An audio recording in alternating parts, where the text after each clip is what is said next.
Hello friends, good morning all of you. मैं grade up competitive class से Arun sir. और आज मैं सुपर संडे आज का दिन है जो मोस्ट 25 क्वेश्चन लेकर आया हूँ करंट अफेयर का, जो सभी एग्जाम के लिए NTPC, railway group D, SSC, Bihar दरोगा, बिहार एसएससी सभी एग्जाम के लिए लेकर आया हूँ। तो आज आप लोग इस वीडियो को शुरू से अंत तक देखेंगे और फटाफट लाइक भी कर देंगे, सब्सक्राइब भी कर देंगे और शेयर भी कर देंगे अपने दोस्तों के बीच। अधिक से अधिक इस ग्रेड अप कॉम्पिटेटिव क्लासेस में भाग लें, जो ज़बरदस्त 25 क्वेश्चन करंट अफेयर से मिला है आपको। बिल्कुल, तो मैं जो आपका आंसर दिए थे आप लोग, जो मिलन 2020 से अभ्यास जो हुआ था वो कहाँ पर हुआ था, ये सवाल था आपका। तो उसमें सबसे पहले आंसर देने वाले सोनू कुमार वर्मा, जो विशाखापत्तनम आंसर होगा उसका। सबसे पहले आंसर आपका देने वाले विशाखापत्तनम। एक सवाल था आपका मिलन 2020 से जो एक अभ्यास हुआ था वो किस स्थान पर हुआ था, तो आपका विशाखापत्तनम। ये मैंने सवाल दिया था आप लोगों को कमेंट बॉक्स में जवाब देने के लिए। तो सबसे पहले इसमें आंसर दिए सोनू कुमार वर्मा, बहुत बहुत धन्यवाद।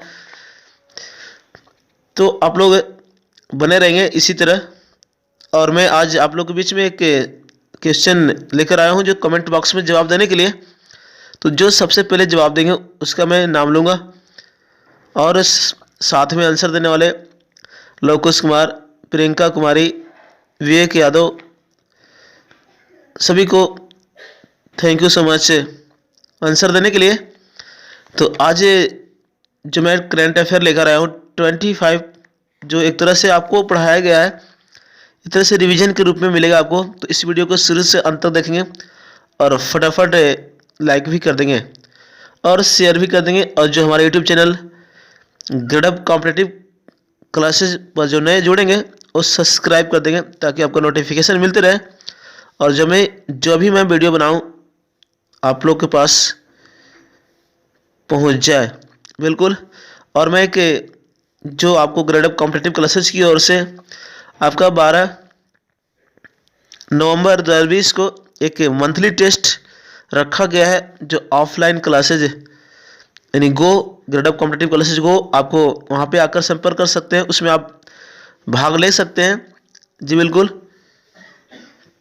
तो आज का सवाल जो मैं लेकर आया हूँ कमेंट बॉक्स में जवाब देने के लिए, तो मैं शुरू करता हूँ। तो आज का पहला सवाल क्या बोल रहा है जी? आज का पहला सवाल मोस्ट आपका है, पहला सवाल है कि प्रधानमंत्री नरेंद्र मोदी की पुस्तक एग्जाम वॉरियर्स को निम्नलिखित में से कौन सी लिपि में जारी किया गया है? ये आपका सवाल है। सवाल है कि प्रधानमंत्री नरेंद्र मोदी की पुस्तक एग्जाम वॉरियर्स को निम्नलिखित में से कौन सी लिपि में भी जारी किया गया है? ये आपका सवाल है। ए में लैटिन लिपि, बी में ब्रेल लिपि, सी में अरबी लिपि और डी में ग्रीक लिपि। तो आप इसका आंसर दे सकते हैं कमेंट बॉक्स में। जो सबसे पहले आंसर देंगे उसका मैं सबसे पहले नाम लूँगा, यानी उसके बाद सेकंड वालों को भी नाम लूँगा, यानी सभी का नाम ले लूँगा। बिल्कुल, तो आप कमेंट बॉक्स में ज़रूर आंसर देंगे और ज़रूर बताएंगे आज का करंट अफेयर कैसा लगा, ज़रूर बताएंगे आप लोग जब इस वीडियो को शुरू से अंत तक देखेंगे तब। तो चलते हैं नेक्स्ट। आज का पहला सवाल जो NTPC, railway group D, SSC, Delhi police, MP police सभी एग्जाम के लिए बनाया गया है, तो इस वीडियो को शुरू से अंत तक देखेंगे। और बच्चों, दोस्तों, यहाँ पे आप एक कॉपी और कलम साथ में रखेंगे। जो मैं करंट अफेयर आप लोग के बीच में देता हूँ उसको नोट करते जाएंगे, क्योंकि लिखने से ज़्यादा याद होता है जी। नोट करेंगे, कॉपी में मिलेगा आपको, उसको रिवीजन कर लेंगे। बिल्कुल। तो आज का पहला सवाल क्या हुआ कि भारतीय स्टेट बैंक के नए प्रबंध निदेशक के रूप में किसे नियुक्त किया गया है? ये आपका सवाल है। भारतीय स्टेट बैंक के नए प्रबंध निदेशक रूप में किसे नियुक्त किया गया है? ये आपका सवाल है। तो ऑप्शन नंबर ए में राजीव कुमार, बी में जीपी गर्ग और आपका सी में अश्विनी भाटिया और डी में राकेश अस्थाना। तो आंसर नहीं इसका, आपका आंसर हुआ अश्विनी भाटिया, जो भारतीय स्टेट बैंक के नए प्रबंध निदेशक के रूप में नियुक्त किया गया है। आपका बिल्कुल 1 का सी होगा। और भारतीय स्टेट बैंक की स्थापना पूछेगा तो आपका 1955। और भारतीय स्टेट बैंक का मुख्यालय पूछेगा, एसबीआई का मुख्यालय तो मुंबई। और भारत का सबसे बड़ा सार्वजनिक बैंक का नाम क्या है? तो भारतीय स्टेट बैंक। और भारतीय स्टेट बैंक का पुराना नाम क्या है? तो imperial bank of India. Imperial bank of India का नाम बदलकर 1921 में जो इंपीरियल बैंक ऑफ इंडिया की स्थापना हुई थी, उसका नाम बदलकर 1955 में एसबीआई की स्थापना हुई थी। तो याद रखिए 1 का सी होगा। चलते हैं नेक्स्ट दूसरे नंबर सवाल पर, और इस वीडियो को शुरू से अंत तक देखेंगे और फटाफट लाइक भी कर देंगे और शेयर भी कर देंगे। दूसरा सवाल कि वन अरेंज्ड मर्डर नामक पुस्तक के लेखक कौन है? ये आपका सवाल है। ए में झुम्पा लाहिरी, बी में चेतन भगत, सी में अमिताभ घोष और डी में Amish Tripathi. One arranged murder नामक पुस्तक के लेखक कौन है? तो आपका 2 का बी आंसर हुआ चेतन भगत है, याद रखेंगे। और हाफ गर्ल फ्रेंड पूछेगा, पुस्तक कौन लिखा? तो चेतन भगत। तो इस तरह ऐसे सवाल पूछता है आपको, हाफ गर्ल फ्रेंड पुस्तक कौन लिखा? तो चेतन भगत, याद रखेंगे। तो 2 का बी आंसर होगा। चलते हैं नेक्स्ट तीसरे नंबर सवाल पर। आज मैं ज़्यादा एक्सप्लेन नहीं करने वाला हूँ, क्योंकि आज एक एमसीक्यू के रूप में लेकर आया हूँ। तो आप लोग इस वीडियो को शुरू से अंत तक देखेंगे। किस फुटबॉल टीम ने 6ठी बार यूरोपा लीग का खिताब जीता है? ये आपका सवाल है। किस फुटबॉल टीम ने 6ठी बार यूरोपा लीग का खिताब जीता है? तो ए में सेविला, बी में मैनचेस्टर यूनाइटेड, सी में इंटर मिलान और डी में शेखर डोनेट्स्क। ये आपका सवाल है। तो इसका आंसर देंगे आप लोग, जल्दी से आंसर देंगे। तो 3 का आंसर आपको ए हुआ सेविला। सेविला एक टीम है जो फुटबॉल टीम ने 6ठी बार यूरोपा लीग का खिताब जीता है, बिल्कुल याद रखेंगे। 3 का ए। और मैं साइड से दो ट्रॉफी के नाम ले लेता हूं जो हमेशा एग्जाम में आता रहता है। जैसे संतोष ट्रॉफी पूछेगा किस खेल से? फुटबॉल से। फीफा कप किस खेल से संबंधित है? फुटबॉल से। यूरो कप किस खेल से संबंधित है? फुटबॉल से। रोवर्स कप किस खेल से? फुटबॉल से। ड्यूरंड कप किस खेल से? फुटबॉल से। सभी एग्जाम में ये ट्रॉफियाँ आते रहता है जो मैं अभी बताया आप लोगों के बीच, तो इसको याद रखेंगे। तो 3 का आंसर ए हुआ। चलते हैं नेक्स्ट चौथे नंबर सवाल पर, और आपसे पूछा ड्रिबल शब्द किस खेल से? तो फुटबॉल से। ये भी याद रखेंगे, ड्रिबल शब्द किस खेल से? तो फुटबॉल। चौथा नंबर की सिनाबुंग ज्वालामुखी में गर्म राख का एक नया विस्फोट हुआ, यह ज्वालामुखी किस देश में है? ये आपका सवाल है। सिनाबुंग ज्वालामुखी में गर्म राख का एक नया विस्फोट हुआ, यह ज्वालामुखी किस देश में है? ये आपका सवाल है। ए में चिली, बी में पेरू, सी में जापान और डी में इंडोनेशिया। तो 4 का आंसर आपका होगा डी, इंडोनेशिया में स्थित है। सिनाबुंग ज्वालामुखी में गर्म राख का एक नया विस्फोट हुआ, यह ज्वालामुखी किस देश में है? तो इंडोनेशिया में। अब यहाँ पे पूछा इंडोनेशिया की राजधानी कहाँ? जकार्ता। और इंडोनेशिया की मुद्रा क्या है? तो रुपया। इंडोनेशिया किस महासागर में स्थित है? तो हिंद महासागर में। और हिंद महासागर का सबसे बड़ा द्वीप मेडागास्कर, याद रखेंगे। और आपसे पूछेगा कि जकार्ता जो राजधानी है उसका प्राचीन नाम क्या है? तो बटाविया।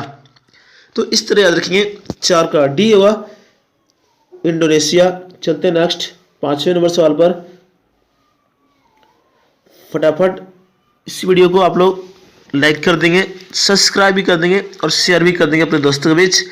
जो ग्रेड ऑफ कॉम्पिटेटिव क्लासेज की ओर से आपका ज़बरदस्त 25 जो क्वेश्चन आज मिला है आपको, बिल्कुल तो मोस्ट है। सभी क्वेश्चन जो मैं बनाता हूँ सभी मोस्ट रहता है, जो सभी एग्ज़ाम के लिए। जिस तरह पिछली बार एग्ज़ाम हुआ एसएससी, जो आपका उसमें सभी स्टूडेंट ने जो करंट अफेयर पूछा 4 से 5 सभी स्टूडेंट बनाकर लाए हैं। और जो 25 क्वेश्चन आपका जीके का पूछा एसएससी में, तो बहुत से स्टूडेंट जो हैं मेरे क्लास का 25 में 22 23 क्वेश्चन सही बनाकर आए हैं, बिल्कुल। तो इस तरह पढ़ेंगे आप तो मज़ा आएगा, बिल्कुल। और आप grade of competitive classes join कर सकते हैं, बिल्कुल। जो ऑफलाइन क्लासेज गो, जो ग्रेड ऑफ कॉम्पिटेटिव क्लासेज की ओर से, जो आपका अनिल फोटो स्टेट वाली गली में मिलेगा, जो द्विवेदी पुस्तक भंडार या आपका द्विवेदी पुस्तक प्रेस का दुकान है, उसमें आप संपर्क कर सकते हैं, बिल्कुल। तो आज का 5वां सवाल क्या बोल रहा है? भारत का सबसे लंबा नदी रोपवे निम्न में किस नदी पर बनाया गया है? ये आपका सवाल है। भारत का सबसे लंबा नदी रोपवे निम्न में किस नदी पर बनाया गया है? तो ए में गंगा, बी में झेलम, सी में ब्रह्मपुत्र और डी में स्योका। तो 5 का आंसर होगा आपका, बिल्कुल 5 का सी होगा, ब्रह्मपुत्र नदी पर बनाया गया है। जो भारत का सबसे लंबा नदी रोपवे किस नदी पर बनाया गया है? तो ब्रह्मपुत्र नदी पर। अब यहाँ पे याद रखें ब्रह्मपुत्र नदी के बारे में पूछता है जी। याद रखें ब्रह्मपुत्र नदी कहाँ से निकलती है? तो आपका मानसरोवर झील से निकलती है, चुमांगडुंग झील से निकलती है, चुमांगडुंग ग्लेशियर से निकलती है। आपका ब्रह्मपुत्र नदी जो मानसरोवर झील से 3 नदियाँ निकलती है, एक आपका सिंधु नदी, एक आपका सतलज नदी जो मानसरोवर झील के राकाश ताल से निकलती है, और एक आपका ब्रह्मपुत्र नदी जो निकलती है वो मानसरोवर झील से निकलती है। और आपका पूछेगा ब्रह्मपुत्र नदी को अरुणाचल प्रदेश में किस नाम से जाना जाता है? तो दिहांग के नाम से जाना जाता है, याद रखें। और आपका ब्रह्मपुत्र नदी को बांग्लादेश में किस नाम से जाना जाता है? तो जमुना नदी के नाम से जाना जाता है, जमुना के नाम से जाना जाता है, बिल्कुल याद रखें। मोस्ट आपका जो आपका ब्रह्मपुत्र नदी भारत में प्रवेश करती है, नामचा बरवा चोटी को काटते हुए प्रवेश करती है, ये भी याद रखेंगे। जो आपका बांग्लादेश होते हुए जाकर बंगाल की खाड़ी में मिल जाती है, बिल्कुल याद रखेंगे इस तरह। तो 5 का सी होगा। और असम का शोक किस नदी को बोलते हैं? तो ब्रह्मपुत्र नदी को बोलते हैं। और गुवाहाटी कौन सी नदी किनारे? ब्रह्मपुत्र नदी किनारे, भी याद रखें। तीस्ता किसकी सहायक नदी है? तो ब्रह्मपुत्र की सहायक नदी है, इस तरह याद रखें। आपका 5 का सी होगा। चलते हैं नेक्स्ट 6ठे नंबर सवाल पर। 6ठा सवाल क्या बोला कि केंद्रीय मंत्री जितेंद्र सिंह द्वारा जारी गैस्ट्रिक कैंसर नामक कैंसर पर आधारित पुस्तक किसने लिखी है? ये आपका सवाल है कि केंद्रीय मंत्री जितेंद्र सिंह द्वारा जारी गैस्ट्रिक कैंसर नामक कैंसर पर आधारित पुस्तक किसने लिखी है? ये आपका सवाल है। तो ए में डॉक्टर विनोद रैना, बी में डॉक्टर राहुल भार्गव, सी में डॉक्टर अशोक वैद और डी में डॉक्टर मानस कालरा। तो 6 का आंसर आपको होगा, बिल्कुल 6 का सी होगा, डॉक्टर अशोक वैद। जो केंद्रीय मंत्री जितेंद्र सिंह द्वारा जारी गैस्ट्रिक कैंसर नामक कैंसर पर आधारित पुस्तक किसने लिखी है? तो डॉक्टर अशोक वैद है। तो आपका 6 का सी होगा। और कैंसर जो आपको कीमोथेरेपी द्वारा ठीक किया जा सकता है, पूछता है कीमोथेरेपी का इलाज किसमें किया जाता है? तो कैंसर में, याद रखेंगे। और आपसे पूछा सवाल की विश्व कैंसर दिवस कब मनाया जाता है? 4 फरवरी, याद रखेंगे। विश्व कैंसर दिवस 4 फरवरी को मनाया जाता है, ये भी याद रखेंगे।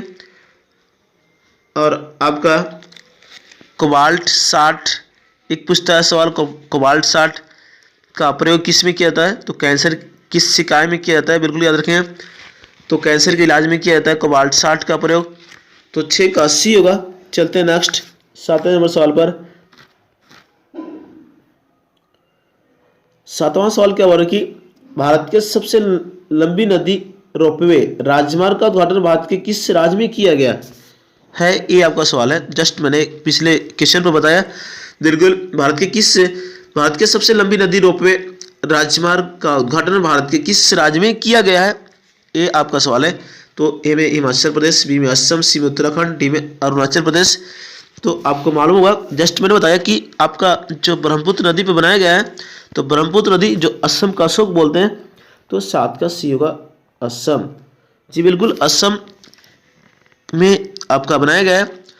और याद रखिए, एक मोस्ट जो आपका 2020 का खेलो इंडिया यूथ गेम्स का आयोजन किस राज्य में हुआ, तो असम के गुवाहाटी में हुआ, जो तीसरे संस्करण का हुआ। बिल्कुल याद रखें, ये सवाल मैं जस्ट कल पिछले बार जो शनिवार को मैं क्लास में रिवीजन कराया था, तो याद रखें मोस्ट है पूछेगा 2020 का खेलो इंडिया यूथ गेम्स का आयोजन किस राज्य में हुआ, तो आपका असम के गुवाहाटी। और इसका शुभंकर क्या था, तो जय और विजय। बिल्कुल याद रखेंगे, जो हमारे खेल मंत्री किरण रिजिजू ने इसका उद्घाटन किया था, और खेल आपका असम का मुख्यमंत्री सर्बानंद सोनोवाल। तो याद रखें 7 का बी होगा। और मानस राष्ट्रीय उद्यान किस राज्य में, असम। काजीरंगा राष्ट्रीय उद्यान किस राज्य में, असम, जो एक सिंह वाले गैंडे प्रसिद्ध है। और असम का राजकीय पशु का नाम पूछेगा तो एक सिंह वाला गैंडा। याद रखिए, इस तरह आपसे एग्जाम में आता रहता है। तो 7 का बी होगा। चलते नेक्स्ट 8वें नंबर सवाल पर। इस वीडियो को शुरू से अंत तक देखेंगे और फटाफट लाइक भी कर देंगे। और जो हमारे यूट्यूब पे चैनल गडअप कॉम्पिटेटिव क्लासेस पे जो नए जुड़े होंगे वो सब्सक्राइब कर देंगे, ताकि आपका नोटिफिकेशन मिलते रहे और मैं जब भी वीडियो बनाऊं आपके पास पहुंचे। बिल्कुल, तो 8वां सवाल, केंद्रीय सड़क परिवहन और राजमार्ग मंत्री नितिन जयराम गडकरी ने किस राज्य में 45 राजमार्ग परियोजनाओं का उद्घाटन और शिलान्यास किया है, ये आपका सवाल है। यानी कहने का मतलब, केंद्रीय सड़क परिवहन और राजमार्ग मंत्री नितिन जयराम गडकरी ने किस राज्य में 45 राजमार्ग परियोजनाओं का उद्घाटन और शिलान्यास किया है, तो ए में मध्य प्रदेश, बी में महर्षि, सी में उत्तर प्रदेश और डी में बिहार। तो 8 का आंसर होगा आपका। बिल्कुल 8 का ही होगा, मध्य प्रदेश में। याद रखेंगे, जो 45 राजमार्ग परियोजनाओं का शिलान्यास उद्घाटन किया है जो आपका मध्य प्रदेश में, याद रखेंगे, मध्य प्रदेश का मुख्यमंत्री शिवराज सिंह चौहान, मध्य प्रदेश का राज्यपाल आपका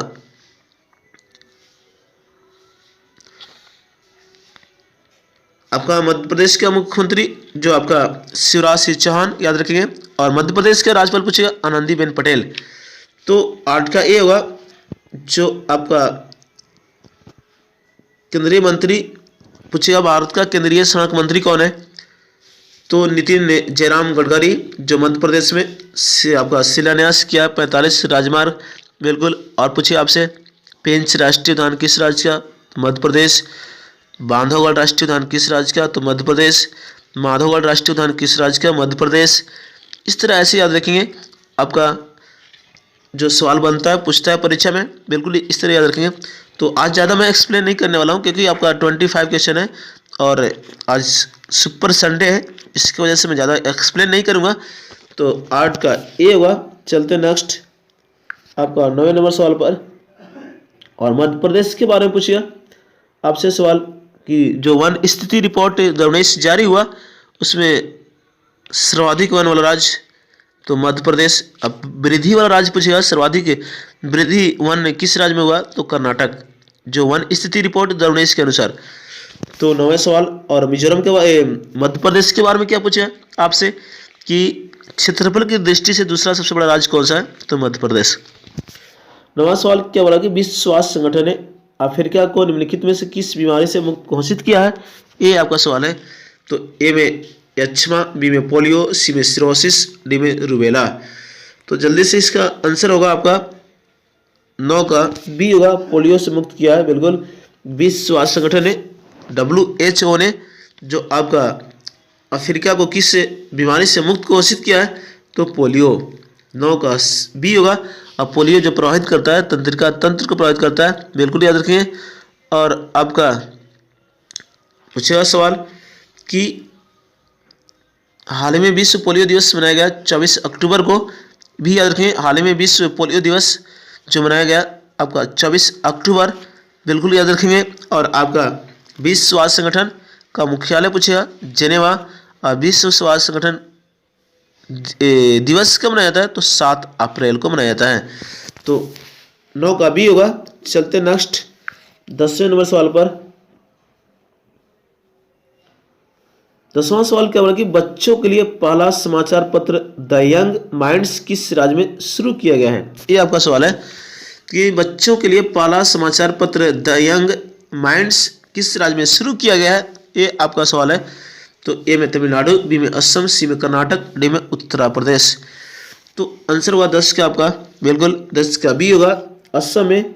याद रखेंगे बच्चों के लिए पहला समाचार पत्र द यंग माइंड्स किस राज्य में शुरू किया गया है? तो असम। तो 10 का बी होगा।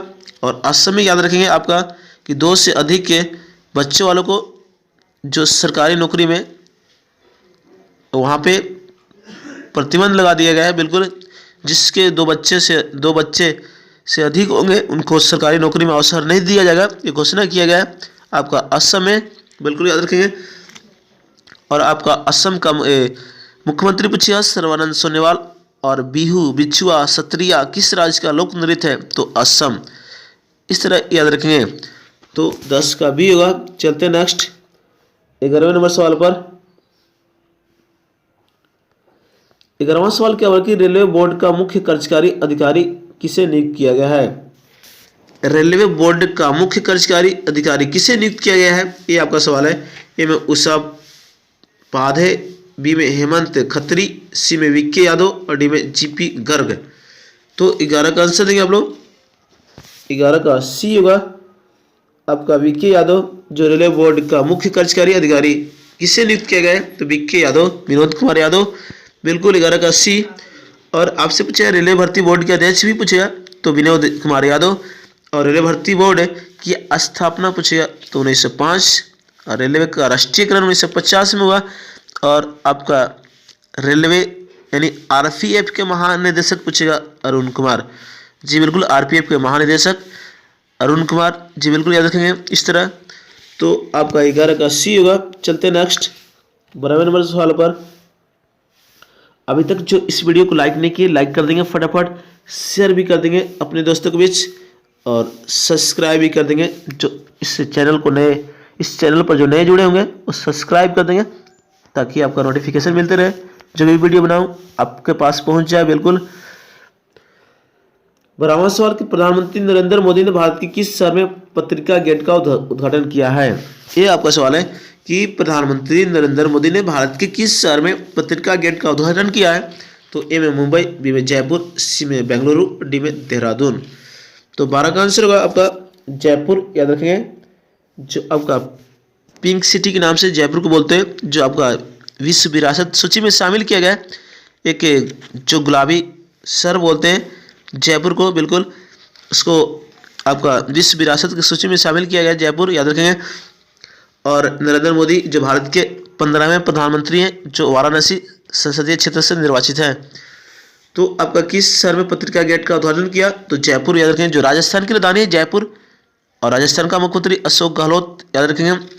तो 12 का बी होगा। सहरिया ग्रासिया जनजाति किस राज्य का है?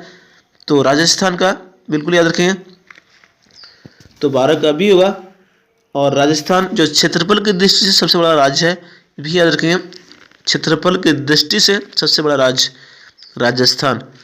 और राजस्थान में एक और सवाल पूछता है आपका, खेतड़ी किसके लिए प्रसिद्ध है? तांबा के लिए। देगाना जो राजस्थान में टंगस्टन के लिए प्रसिद्ध है। जवार खान जो राजस्थान में जो जस्ता के लिए प्रसिद्ध है जी, बिल्कुल इस तरह ऐसे याद रखेंगे। आपका 12 का बी होगा। चलते हैं नेक्स्ट 13वां सवाल।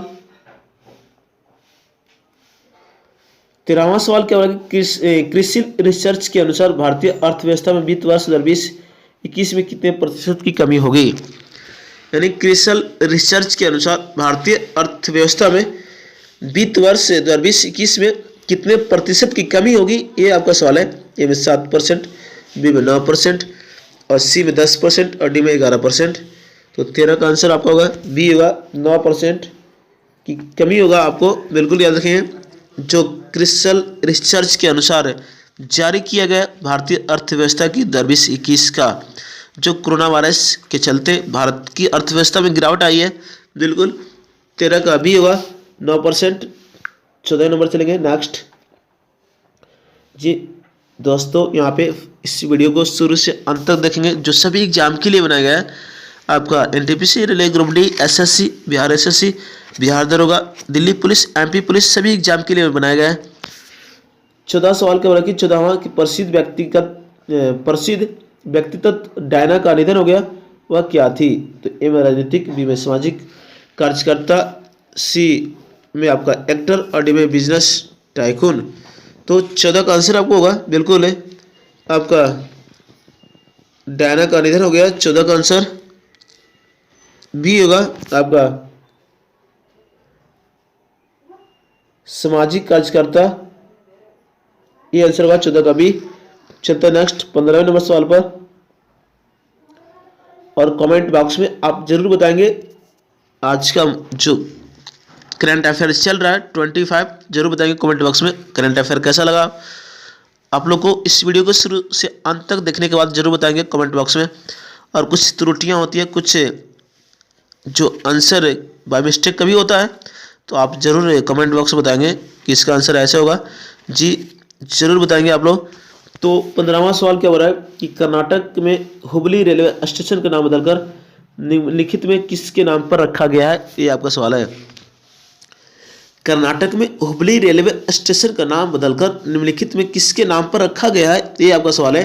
तो ए में आपका जय चमार राजेंद्र वाडियार, बी में सिद्धार्थ स्वामी जी, सी में AK सुब्बैया और डी में जगन्नाथ राव जोशी। तो 15 का आंसर हुआ बिल्कुल आपका कर्नाटक में हुबली रेलवे स्टेशन का नाम बदलकर निम्नलिखित में किसके नाम पर रखा गया है? ये आपका सवाल है। तो आपका बी आंसर हुआ सिद्धार्थ स्वामी जी। 15 का भी जो हुबली रेलवे स्टेशन जो दक्षिण पश्चिम रेलवे का मुख्यालय हुबली, याद रखें, जो कर्नाटक में है, बिल्कुल है। तो 15 का बी होगा। और कर्नाटक का मुख्यमंत्री पूछेगा तो येदियुरप्पा, कर्नाटक का मुख्यमंत्री तो वजुभाई वाला, कर्नाटक का राज्यपाल पूछेगा तो वजुभाई वाला। VS येदियुरप्पा कर्नाटक का मुख्यमंत्री है।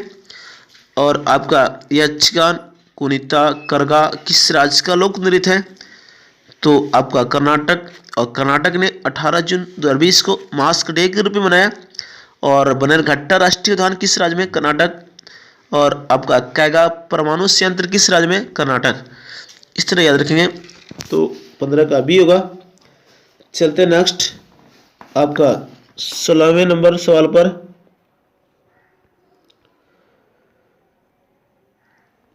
16वां सवाल क्या बोल रहा है कि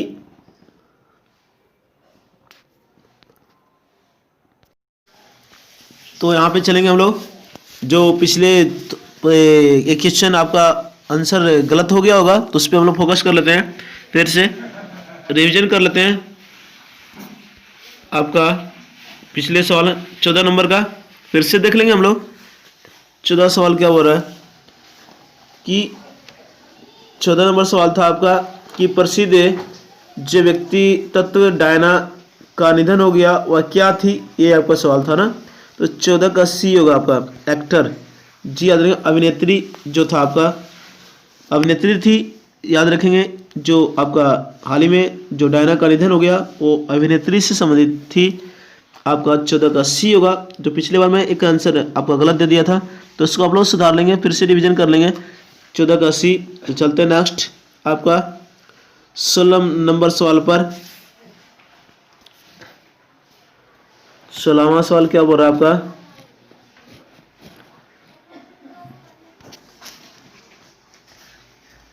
सोलहवां सवाल क्या बोल रहा है कि महामारी संबंधी तैयारियों के लिए विश्व स्वास्थ्य संगठन के स्वतंत्र पैनल में किसे नियुक्त किया गया है? ये आपका सवाल है। तो ए में सोमा मंडल, बी में शिवा गांगुली, सी में विनी महाजन और डी में प्रीति सुदन। ये आपका सवाल है कि महामारी संबंधी तैयारियों के लिए विश्व स्वास्थ्य संगठन के स्वतंत्र पैनल में किसे नियुक्त किया गया है? ये आपका सवाल है। तो 16 का डी आंसर होगा प्रीति सुदन। याद रखेंगे 16 का डी जो आपको बनाया गया है, नियुक्त किया गया है प्रीति सुदन को विश्व स्वास्थ्य संगठन के स्वतंत्र पैनल में। 16 का डी विश्व स्वास्थ्य संगठन का मुख्यालय पूछेगा तो जेनेवा जो स्विट्जरलैंड में है, याद रखेंगे 16 का डी होगा। चलते नेक्स्ट 17 नंबर सवाल पर। 17वां सवाल क्या होगा कि बिमस्टेक के वरिष्ठ अधिकारियों की बैठक किस देश की अध्यक्षता में आयोजित की गई थी। ये आपका सवाल है कि बिमस्टेक के वरिष्ठ अधिकारियों की बैठक किस देश की अध्यक्षता में आयोजित की गई थी। ए में बांग्लादेश, बी में म्यांमार, सी में श्रीलंका और डी में भारत। तो 17 का आंसर होगा आपका सी श्रीलंका।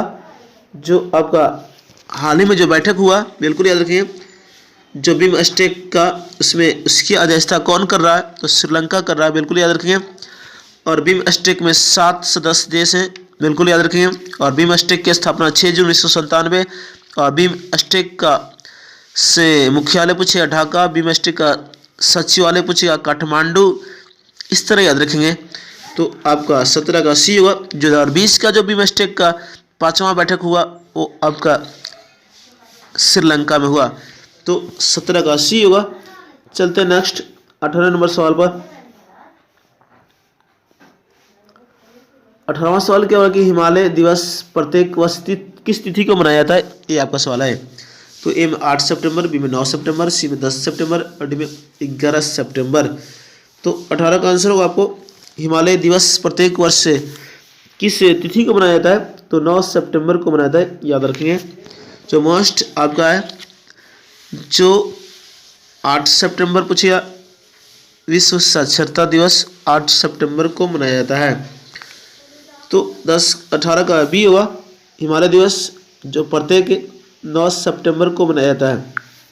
चलते नेक्स्ट 19वें नंबर सवाल पर। 19वां सवाल क्या बोल रहा है आपका, हरियाणा को एक भारत श्रेष्ठ भारत कार्यक्रम के तहत किसके साथ जोड़ा गया है। ये आपका सवाल है। 19वां सवाल कि हरियाणा को एक भारत श्रेष्ठ भारत कार्यक्रम के तहत किसके साथ जोड़ा गया है, ये आपका सवाल है। तो ये 19 नंबर का। तो ए में तेलंगाना, बी में गोवा, सी में केरल और डी में तमिलनाडु। तो 19 का आंसर होगा आपका ए तेलंगाना के साथ जोड़ा गया है, बिल्कुल याद रखिए। आपका 19 का ये आंसर हुआ तेलंगाना के साथ। और यहाँ पे याद रखेंगे जो आपका तेलंगाना राज्य का गठन 2 जून 2014 को हुआ था, जो भारत का 29वां राज्य बना था तेलंगाना, याद रखेंगे। ये सवाल आपका एसएससी में पूछा सवाल, बिल्कुल। और आपका हाल ही में किस राज्य को एनीमिया मुक्त घोषित किया गया है तो हरियाणा को। ये भी सवाल पूछा है, हाल ही में किस राज्य को एनीमिया मुक्त राज्य घोषित किया गया है तो हरियाणा। जो हरियाणा का मुख्यमंत्री मनोहर लाल खट्टर, याद रखिए। तो 19 का आपका ये आंसर हुआ तेलंगाना, बिल्कुल। तेलंगाना का राजधानी हैदराबाद, बिल्कुल याद रखेंगे ये भी। और 19 का ये हुआ। चलते हैं नेक्स्ट 20वें नंबर सवाल पर। मैं आज ज़्यादा एक्सप्लेन नहीं करूँगा क्योंकि 25 क्वेश्चन है, आज का दिन सुपर संडे है, बिल्कुल। तो 20वां सवाल क्या बोल रहा है आपका, माई लाइफ इन डिजाइन नामक पुस्तक के लेखक कौन है। ये आपका सवाल है। माई लाइफ इन डिजाइन नामक पुस्तक के लेखक कौन है तो ए में मलाइका अरोरा, बी में माधुरी दीक्षित, सी में गौरी खान और डी में फराह खान। तो 20 का आंसर आपको होगा सी होगा गौरी खान, बिल्कुल याद रखेंगे। जो माई लाइफ इन डिजाइन नामक पुस्तक कौन लिखा तो आपका गौरी खान, बिल्कुल याद रखेंगे। जो शाहरुख खान का पत्नी है आपका गौरी खान। तो 20 का सी होगा। चलते नेक्स्ट 21वें नंबर सवाल पर। और इस वीडियो को फटाफट लाइक कर देंगे, सब्सक्राइब भी कर देंगे और अपने दोस्तों को भी शेयर भी कर देंगे। जो सभी एग्जाम के लिए बनाया गया है, NTPC, railway group D, SSC, सभी एग्जाम के लिए बनाया गया है। तो इस वीडियो को शुरू से अंत तक देखेंगे और कमेंट बॉक्स में ज़रूर बताएंगे आज का मोस्ट 25 क्वेश्चन कैसा लगा। जरूर इस वीडियो को देखने के बाद आप बताएंगे, बिल्कुल। 21वां सवाल क्या बोला कि यूएस ओपन ग्रैंड स्लैम 2020 में पुरुष एकल का खिताब पहली बार डोमिनिक थियम ने किसे पराजित कर जीता है। ये आपका सवाल है कि यूएस ओपन ग्रैंड स्लैम 2020 में पुरुष एकल का खिताब पहली बार डोमिनिक थियम ने किसे पराजित कर जीता है। ये आपका सवाल है। ए में नोवाक जोकोविच, बी में अलेक्जेंडर जेवरेव और सी में एंडी मरे और डी में डोनियल मेदवेदेव। तो 21 का आंसर आपको होगा बी होगा अलेक्जेंडर जेवरेव को हराकर आपका जीता है यूएस ओपन ग्रैंड स्लैम 2020 में पुरुष एकल का खिताब है। डोमिनिक थियम ने किसको हराकर जीता? तो अलेक्जेंडर जेवरेव को हराकर जीता। तो किस क्या भी होगा। और यहाँ पे याद रखेंगे आपका जो यूएस ओपन ग्रैंड स्लैम किस खेल से संबंधित है? तो लॉन टेनिस। या पूछे आपसे ग्रैंड स्लैम शब्द किस खेल से? तो लॉन टेनिस। याद रखेंगे जो ग्रैंड स्लैम का जो 4 खेल होता है आपका पहला ऑस्ट्रेलिया ओपन, दूसरा आपका फ्रेंच ओपन, तीसरा विंबलडन, चौथा आपका यूएस ओपन। तो किस क्या भी होगा। चलते हैं नेक्स्ट 22वें नंबर सवाल पर।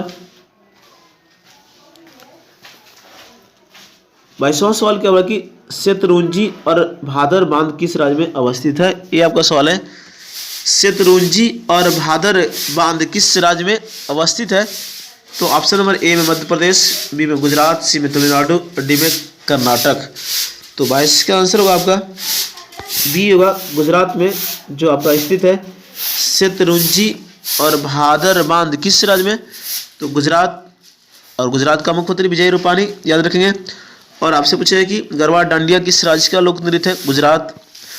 तो 22 का भी हुआ। चलते नेक्स्ट। आज मैं ज़्यादा एक्सप्लेन नहीं करने वाला हूँ क्योंकि 25 क्वेश्चन आपका करंट अफेयर जो आज का दिन सुपर संडे जो मैं लेकर आया हूँ 25, तो इसको आप लोग रिवीजन कर लेंगे शुरू से अंत तक और फटाफट लाइक भी कर देंगे।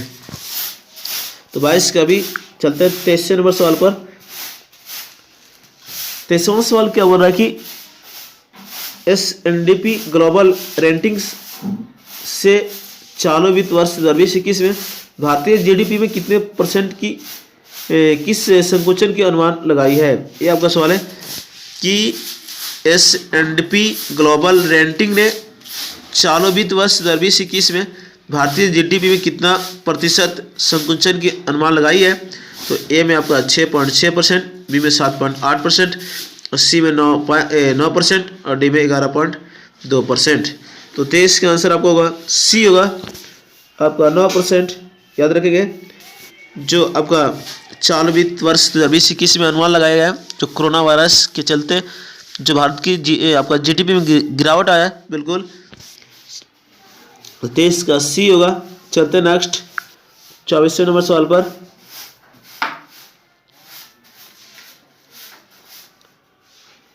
24वां सवाल क्या होगा कि भारत और बांग्लादेश के बीच इंदिरा नेवी अभ्यास कहाँ पर आयोजित किया जाएगा? ये आपका सवाल है कि भारत और बांग्लादेश के बीच इंदिरा नेवी का अभ्यास कहाँ आयोजित किया जाएगा? तो ए में अजय का एक सागर, बी में बंगाल की खाड़ी, सी में चुकची सागर और डी में बेरिंग सागर। तो 24 का आंसर आपको बी होगा, बंगाल की खाड़ी में जो आपका भारत और बांग्लादेश के बीच इंदिरा नेवी अभ्यास जो आयोजित किया जाएगा वो बंगाल की खाड़ी में। तो 24 का बी होगा। चलते नेक्स्ट 25वें नंबर सवाल पर और आज का लास्ट सवाल है, बिल्कुल याद रखेंगे। 25 जो क्वेश्चन क्या बोल रहा है कि निम्नलिखित में किस संगठन ने ease of doing business ranking का प्रकाशन रोक दिया है? ये आपका सवाल है। निम्नलिखित में से किस संगठन ने ease of doing business ranking का प्रकाशन रोक दिया है? तो ए में आर्थिक सहयोग और विकास के लिए एक संगठन वर्ल्ड बैंक, सी में विश्व व्यापार संगठन और डी में विश्व आर्थिक मंच।